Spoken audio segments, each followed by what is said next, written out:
Salut, c'est McGuffin. Il obtient des super pouvoirs après avoir été piqué par une fourmi. Ant-Boy, le nouveau super-héros.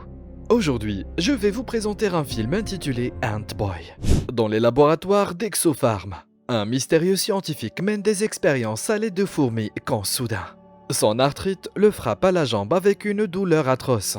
Le scientifique se débat et tombe en arrière, heurtant accidentellement les outils sur son bureau et les faisant tomber. Cela permet à la fourmi sur laquelle il faisait des expériences de s'échapper. Quelques mois plus tard, Pell, 12 ans, essaie de survivre au collège. Il en a assez que tout le monde l'ignore parce qu'il est extrêmement banal et ennuyeux. Les gens n'arrivent même pas à prononcer son nom correctement. Il voudrait juste avoir un peu d'attention, même s'il devient le ringard dont tout le monde se moque. Le fait de ne pas avoir d'amis ou d'interaction sociale le fait se sentir petit et insignifiant. Il voudrait aussi un peu d'attention de la fille sur qui il est en crush, Amanda, mais elle ne sait même pas s'il existe. Au moment de prendre les photos de classe, même le photographe remarque à peine Pell et se trompe sur son nom. Sur la dernière photo de groupe, on ne voit que le haut de la tête de Pell, ce qui prouve encore une fois le peu d'attention qu'il lui porte. Plus tard en cours, l'enseignant donne aux élèves une nouvelle mission. Ils doivent faire une présentation sur une personne intéressante de la ville, en créant une affiche avec des photos et des faits à son sujet. Ida, la sœur d'Amanda, fait remarquer qu'il n'y a pas de gens intéressants dans leur petite ville. Et le professeur lui rappelle que le père des sœurs, Monsieur Sommerstead, est le PDG d'Exopharm, ce qui devrait être un bon point de départ. Ce devoir doit être fait en binôme et pendant un moment, Pell pense qu'Amanda lui demande d'être son partenaire. Mais elle est en fait en train de parler à la fille derrière lui et il passe à nouveau inaperçu. Après l'école, Pell passe du temps seul sur le toit quand il voit deux enfants plus âgés se moquer de Wilhelm parce qu'il est ringard et aime les bandes dessinées.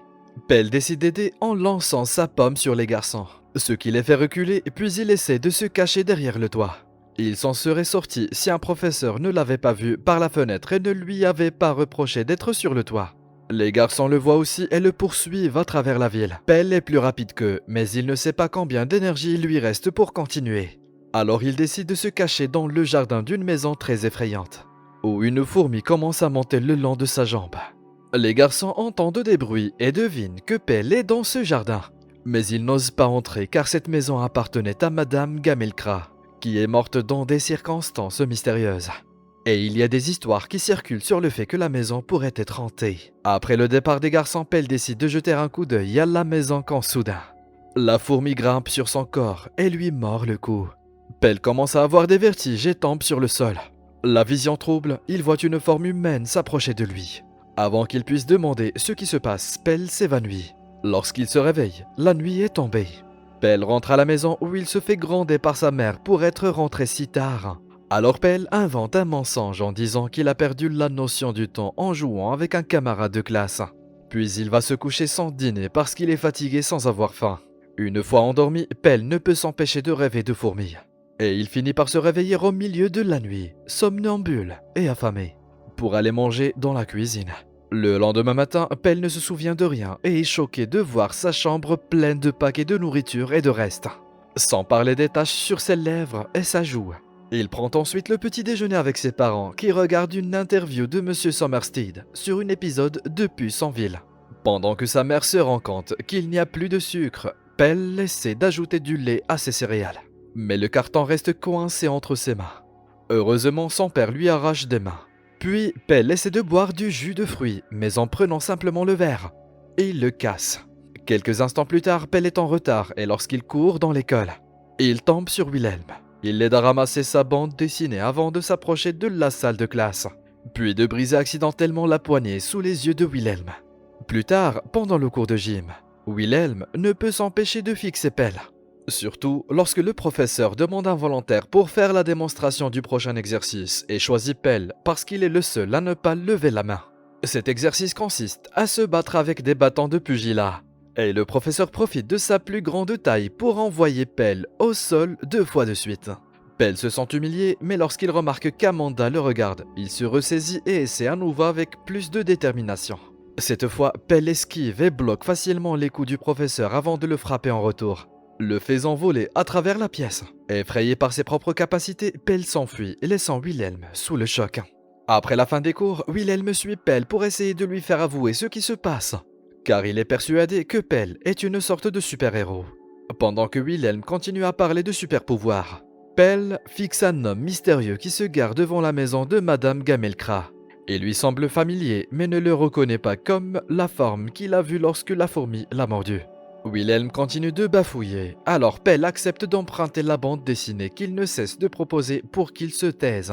Pendant que Pell laisse Wilhelm seul, l'homme entre dans la maison et regarde un article sur Monsieur Summerstead dans le journal, promettant de se venger. Plus tard à la maison, Pell regarde une photo d'Amanda et pense qu'il s'est comporté de manière plutôt impressionnante devant elle aujourd'hui. Il décide d'essayer la bande dessinée de Wilhelm. Une fois qu'il en a appris davantage sur les super-héros, il commence à jouer avec des jouets en prétendant être un héros et sauver Amanda des méchants. Il s'y met tellement qu'en donnant un coup de poing, il détruit accidentellement son ours en peluche et la porte de sa chambre. Le lendemain, Pell rend la bande dessinée à Wilhelm et admet enfin qu'il a été mordu par une fourmi. Wilhelm est super excité d'entendre cela et accepte d'aider Pell dans son aventure de super-héros, l'emmenant dans sa maison où il garde toutes sortes de marchandises de héros. Ils doivent d'abord savoir quels sont les pouvoirs de Pell. Ils regardent donc un documentaire sur les fourmis pour en savoir plus sur elles. Pell a une super force car les fourmis peuvent soulever plusieurs fois leur propre poids. Il possède également les mandibules accélérées d'une fourmi qui lui permettent de mordre dans n'importe quoi. Les fourmis ont aussi un grand sens de l'odorat. Et en bandant les yeux de Pell, Wilhelm confirme qu'il l'a aussi en lui faisant tester son nez sur différents plats. Il y a certaines fourmis rares qui peuvent voler, mais quand Pell essaye, il s'écrase au sol. Les fourmis peuvent se défendre avec leur acide formique. Et Pell découvre que son propre pipi peut désormais détruire des objets. Enfin, la chose la plus importante dans la vie d'une fourmi mâle est la reine, ce qui explique l'obsession de Pell pour Amanda. Si Pell doit être un super-héros, il va avoir besoin d'un costume. Il essaie d'assembler quelque chose avec ce qu'il trouve dans la maison. Mais c'est très laid, alors Wilhelm commande des costumes en ligne et les combine pour en faire un vraiment cool. Puis les garçons vont passer du temps sur le parking du supermarché à la recherche d'un criminel. Ils se disputent sur le nom du super-héros de Pell et après de nombreuses mauvaises idées, ils décident que Ant-Boy fera l'affaire pour le moment. Avec toute cette attente, Pell commence à avoir faim et Wilhelm accepte d'aller lui acheter quelque chose. Dès qu'il est parti, Pell remarque un voleur qui dérobe le portefeuille d'une dame. Et après avoir enfilé son costume, il se lance à sa poursuite. Le voleur rit lorsqu'il voit le costume de Pell. Alors le pauvre petit est intimidé et se met à bafouiller lorsqu'il essaie de donner une leçon au voleur. Lorsque le voleur se rapproche, Pell recule de peur et finit par se coller au mur. Mais cela ne l'arrête pas et il commence à grimper inconsciemment sur le mur. C'est maintenant au tour du voleur d'avoir peur et Pell en profite pour frapper, en sautant sur le voleur avant qu'il ne puisse s'enfuir. Quelques instants plus tard, Wilhelm retourne sur le parking, puis découvre la police en train d'arrêter le voleur pendant qu'il se plaint d'un petit enfant effrayant. Pell appelle Wilhelm depuis sa cachette pour lui raconter ce qui s'est passé, mais quand il essaie de montrer comment il peut escalader les murs, ça ne marche pas. Pell a également de nouveau une faim incroyable et Wilhelm se rend compte que, comme les fourmis, Pell a besoin de sucre pour obtenir de l'énergie et que ses pouvoirs cessent donc de fonctionner s'il ne se recharge pas. Pour compléter le costume de Ant-Boy, Wilhelm donne à Pell une ceinture avec des bonbons pour se recharger à tout moment, une nouvelle housse pour son téléphone et une oreillette qu'il appelle la Antcom, et qui peut être connectée au téléphone de Pell, de sorte qu'ils puissent toujours rester en contact pendant leurs aventures. Dès lors, Pell commence à travailler comme super-héros pendant son temps libre avec l'aide de Wilhelm, sauvant les gens de toutes sortes de dangers, comme les accidents de voiture et les incendies, mais aussi arrêtant les méchants qui dérangent les innocents à l'école. Ant-Boy apparaît bientôt partout dans les journaux et les gens l'adorent, donnant à Pell l'attention qu'il a toujours voulu. Il y a des produits dérivés comme des t-shirts et des poupées. La pièce de théâtre de l'école portera sur lui, et même Amanda commence à avoir un crush pour Ant-Boy, au point de l'utiliser comme sujet de sa présentation. Pell adore signer des autographes et apparaître dans des interviews en tant qu'Ant-Boy, ce qui pousse Wilhelm à lui parler en privé un après-midi, lui expliquant que les héros doivent aider les gens et non utiliser leur pouvoir pour avoir des fans. Wilhelm pense que Pell veut juste être populaire et fait remarquer que les filles ne s'intéresseront jamais au vrai lui. mais seulement un haut super-héros. Mais Pell s'en moque car l'attention que reçoit Ant-Boy est suffisante. Un soir, Amanda est occupée à travailler sur son projet lorsqu'elle entend soudain un bruit sur le balcon. Il s'avère qu'un super méchant connu sous le nom de Puce est venu la kidnapper. Et quand Ida arrive après avoir entendu sa sœur crier, il est trop tard. Puce part avec Amanda sur les épaules, faisant tomber le collier de la jeune fille au sol. Le lendemain à l'école, Pell est déçu d'apprendre que les sœurs ne sont pas venues car Amanda est malade. Soudain, la classe est interrompue par les appels à l'aide d'un élève qui est sur le point de tomber du toit. Pell enfile son costume de Ant-Boy et escalade le mur pour le sauver après avoir ignoré un appel de sa mère dans l'Antcom. Pell pousse le garçon à l'intérieur du bâtiment pour découvrir qu'il s'agit d'une poupée avec un enregistreur. Tout cela a été mis en place par Ida pour que le fameux Ant-Boy se présente à elle. Elle explique que sa sœur a été kidnappée et que Puce a envoyé une vidéo avec une menace disant qu'il tuera Amanda dans 48 heures. Si Monsieur Sommerstead ne paie pas 20 millions de dollars et ne quitte pas son poste de PDG d'Exopharm. Il blessera également Amanda s'ils appellent la police. Pell se demande pourquoi Monsieur Sommerstead ne veut pas payer et Ida lui fait remarquer que sa famille n'est pas si riche. Pell accepte donc de sauver Amanda avec l'aide de Wilhelm. Dire ce nom à haute voix est un accident et maintenant Ida veut aller avec eux et aider aussi. Pell n'a d'autre choix que d'emmener Ida avec lui chez Wilhelm. Ce que ce dernier déteste car il pense que les filles gâchent toujours tout et qu'elles ne savent pas garder un secret. Ida interrompt son discours pour demander à être prise au sérieux. Et après avoir repassé la vidéo, Wilhelm est encore plus furieux. Il pense que Monsieur Sommerstead, comme tous les PDG, est un homme d'affaires maléfique qui ne fait que prétendre se soucier des petites gens et qu'il pourrait tout à fait payer cet argent. Surtout quand Ida explique que beaucoup de gens n'aiment pas son père et qu'il dit qu'on se sent seul au sommet. Le trio commence à se demander qui pourrait bien détester Sommerstead à ce point et Pell remarque qu'Ida porte le collier d'Amanda, qui a encore son odeur. Pell utilise son nez pour retrouver la trace d'Amanda à travers la ville et, après s'être baladé à vélo, le trio arrive à la maison de Madame Gamelkra, le même endroit où Pell a obtenu ses pouvoirs. Ida et Wilhelm sont inquiets car Madame Gamelkra a été retrouvée morte l'été dernier après que son corps est pourri sur le sol, pendant 2 mois. Ce qui fait que beaucoup d'histoires effrayantes circulent, mais Pell ne peut pas laisser Ant-Boy avoir peur, et entre quand même dans la maison. Il trouve une porte fermée à clé au fond, alors Pell l'ouvre en faisant pipi dessus avec son urine acide. Une fois à l'intérieur, il découvre qu'il se trouve dans une sorte de laboratoire souterrain rempli de plantes et de bestioles. Tout au fond, Pell trouve Amanda enfermée dans une cage en verre incassable. Et alors qu'il essaie de trouver un moyen de la libérer, Puce apparaît derrière lui et le pousse dans la cage également. Lorsque Pell le demande, Puce est heureux de partager son histoire. Il était auparavant chimiste à Exopharm et menait des recherches sur une espèce de fourmi très rare, qui possède des anticorps uniques capables de tuer des maladies mortelles. Il a développé un sérum avec les pouvoirs de guérison de la fourmi et l'a testé sur sa propre mère, Madame Gamelkra, ce qui nous confirme que Puce est bien le type que Pell a vu dans la maison lorsqu'il a été mordu. Le sérum a permis de réduire la taille des tumeurs de Madame Gamelkra, mais Sommerstead a ensuite réduit le budget. Alors les recherches de Puce ont été interrompues et Madame Gamelkra a été laissée pour morte. Par la suite, Puce a commencé à travailler sur sa vengeance, et ses expériences sont passées des fourmis à la puce de sang. Lorsqu'il a commencé le nouveau sérum, les propriétés de la puce ont éliminé l'arthrite de ses jambes. Elles les ont rendues 100 fois plus fortes, mais la transformation lui a aussi donné une envie folle de sang, si bien que son costume est rempli de 2 réservoirs pour se recharger. Puis Puce commence à attaquer Pell, révélant qu'il connaît son identité secrète et que la fourmi qui l'a mordu était la dernière de son espèce. Donc Pell devrait être reconnaissant pour ses pouvoirs. Il dit qu'Amanda aime Ant-Boy, pas Pell, et que Wilhelm ne s'intéresse à lui que pour ses pouvoirs, pas parce qu'il veut son amitié. Sous le costume, Pell est toujours un perdant insignifiant. La conversation est soudainement interrompue par les sirènes de la police, qui ont été appelées par Wilhelm et Ida après avoir perdu le contact avec Pell. Puce s'échappe en volant et les flics sauvent Amanda et Pell, qui a maintenant le cœur brisé.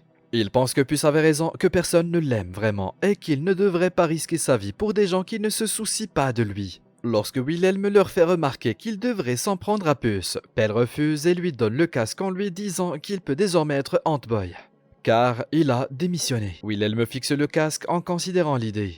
Le lendemain à l'école, Pell et Wilhelm s'ignorent. Les cours sont soudainement interrompus par une attaque de Puce et tout le monde se met à courir dehors.